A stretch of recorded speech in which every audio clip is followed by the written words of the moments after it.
দোষী হলে হয়? তোকে সামলানো, দেখতে তুই 6 মাসের বীজকে।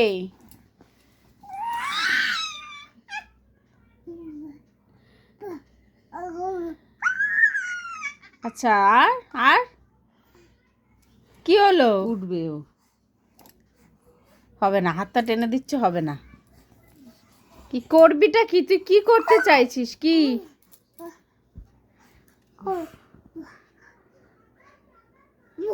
এটা 2 মিনিট শান্ত হয়ে দাঁড়া, একটু 2 মিনিট দাঁড়া, একটু বস, একটু রিল্যাক্স হয়, একটু বস, একটু বস, একটু বস। কন্টিনিউ কেউ দুষ্টুমি করে না। কি করবে দিশা পাচ্ছে না, কি করবে ও। মানে ওগুলো দিয়েছে বিরক্তি। কি